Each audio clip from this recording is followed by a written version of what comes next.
Okay, we're on to example 19. It says determine if the function is 1 to 1. If so, find its inverse. So remember when we do 1 to 1, remember there's one value of x for every y and vice versa. So not only is it a function for its original one, but it's also a function for its inverse. This first one should be a pretty easy one. 4x plus 2 is just a straight line, straight diagonal line. So it's going to pass the vertical line test and the horizontal line test. I don't think we got to draw a picture. So we know it's a function. I'm going to go ahead and find the inverse. So starting off, we have f of x equals 4x plus 2. What I like to do is go ahead and change the f of x to a y. And that way you can just focus on the y and the x. If you want to, you can skip that step. So to start off by finding an inverse, I put a y in for the x spot, and I put an x in for the y spot. And then I go about solving for y. So minus 2, x minus 2 equals 4y. Divide by 4. Be careful, make sure you get the whole thing on that one. And then at the end, I like to write it as an f of x function again. I don't like to write it as a y. So I'm going to flip this y back to the inverse, because that's what we're finding is the inverse. And then there you go. Okay. All right, let's look at this next one. This next one, hopefully you can recognize it. Here's our different way of writing f of x. It's just a different way, so don't let that trip you up. We have x squared plus 1. And if you know anything about x squared plus 1, it makes a parabola. In other words, it makes this shape right here on your graph. So the original one, f of x, is a function. I can draw a vertical line on here and have it work. However, if I was to draw a horizontal line, it hits two spots and it doesn't end up working. So it is not 1 to 1. In other words, according to this problem, we do not have to find its inverse. So not 1 to 1. Okay? That's what that one looks like. If you ever get stuck on not knowing what a graph looks like, grab your graphing calculator. And on these last two, I'm going to go ahead and do that. Grab the graphing calculator just to see if it passes the horizontal line test or not.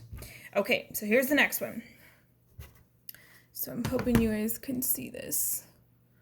All right, so here is our function g of x. We have the square root. So I'm going to go ahead and go to my graph, and I'm going to type in square root of x plus 2 and then minus 3. So I'm just going to test it to see if it looks like a function. And it does. It passes the vertical line test and the horizontal line test. There's nothing fancy there. So I'm going to go ahead and find the inverse. So here we go again. I'm going to make this a y. Feel free to skip this step if you don't want to write it this way. So flip-flop these, switch x and y. That's the start of finding an inverse. You will get 1 point just for doing that. Okay? And then we're getting y by itself. Add 3.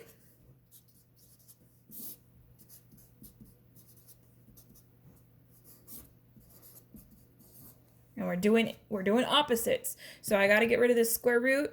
What cancels the square root? A squared. Use parentheses. So I have x plus 3 squared. Subtract 2. And depending on what the answer says, you can leave it like this if you would like.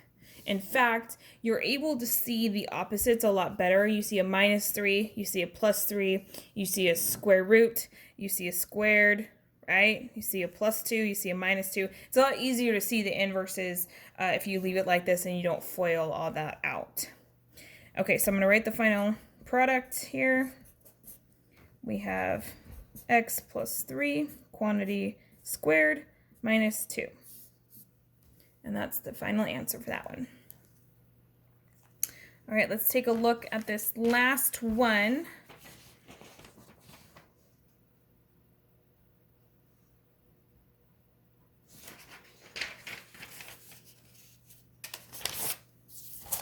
Okay, so I see h of x equals x minus 1 cubed minus 2. So that's one. I'm going to go ahead and graph it again. If you do not know what it looks like, take a graphing calculator, graph it, make sure it works for your horizontal line test. This one does. So it passes vertical, it passes horizontal. So that means a function does exist for its inverse. So I'm going to go ahead and find it now. So once again, y goes in. Oops, minus. Okay. Switch x and y. Easy way to start it. Okay, and then just use your reverse PEMDAS algebra skills to solve. So I'm adding 2. Opposite of cubed is cubed root. Okay, so I get cube root of x plus 2 equals y minus 1. Subtract, add 1 to both sides. Cube root of x plus 2 plus 1 goes on the outside, and I'm going to go ahead and put it straight to our inverse. And there we go.